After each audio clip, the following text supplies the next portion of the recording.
Hi, my name's Alana Berger-Moody. I'm 16 years old and I go to Bishop O'Dowd High School in Oakland, California. Sara Bedzow grew up in Leopoldov, Poland. In 1939, Germans invaded, forcing her family into the ghetto, where at age 13, Sara was forced to perform hard labor. Her entire family was murdered in 1942, when the ghetto was liquidated. Luckily, she managed to escape. Sara joined the Glover Partisan Brigade, where she cooked and guarded the camp until the group was liberated by the Russian army in the summer of 1944. Charles Bedzow, born Hanan Bedzowski, was barely a teenager when his family was forced to move to the Lida ghetto, now present-day Belarus.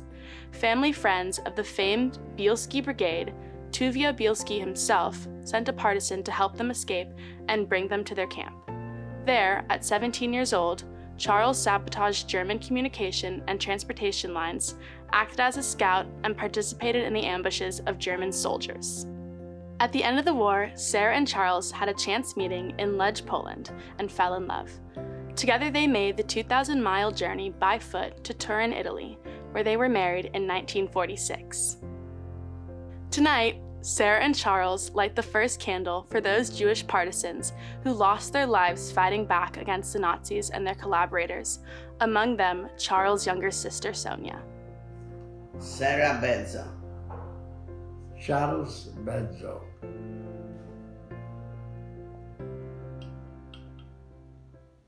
Hi, my name is Eliana Goldfarb. I'm 16 years old and I go to Lick Wilmerding High School in San Francisco, California.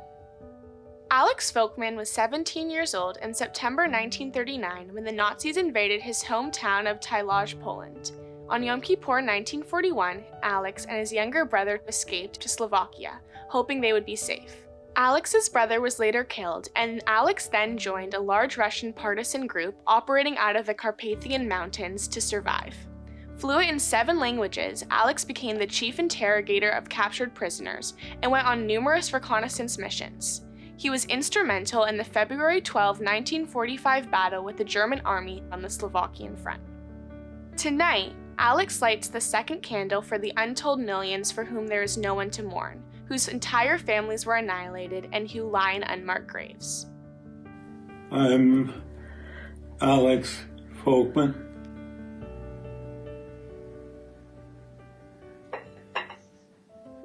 In May 1942, as the remaining Jews of the Lida ghetto, formerly Belarus, were marched to the trains bound for the Polish Majdanek concentration camp, 17-year-old Judith Ginsburg escaped capture by running into the woods and hiding.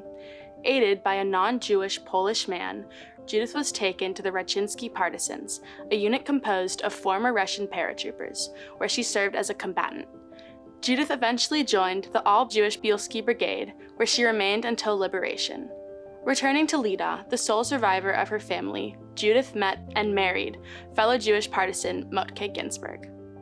Tonight, Judith lights the third candle for those, like the Polish man who led her to safety of the partisans, who stood upright while others were bending to an immoral will, the righteous among the nations. I'm Judith Ginsburg.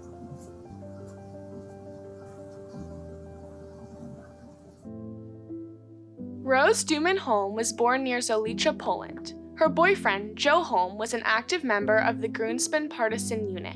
In 1942, when women were allowed to join, he convinced Rose to join him. Rose and Joe carried out dozens of missions together, including sabotaging German trains with grenades.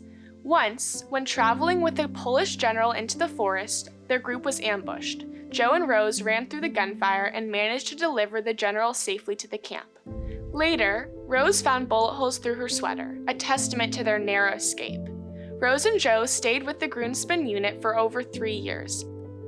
After the war, Rose and Joe were married.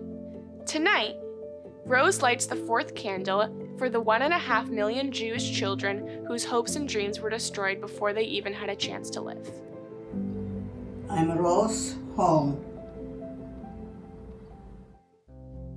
As a young woman in Lenin, Poland, Faye Schulman fell in love with her brother's photography business. When the Germans occupied Lenin, they murdered all the Jews in the ghetto, including Faye's entire family. She was saved to document their atrocities and forced to develop the photographs of the massacre. She soon escaped to the forest and joined the Molotova Brigade, an all-male Russian partisan group. There she served as a medic, as well as taking hundreds of photographs, developing the negatives under blankets and making prints by campfire light. Internationally recognized, Faye is the only known Jewish partisan photographer. Tonight, Faye lights the fifth candle for the more than 30,000 Jews who fought back in armed resistance as Jewish partisans, saving thousands of lives and ensuring a future for the Jewish people. My name is Faye Schulman.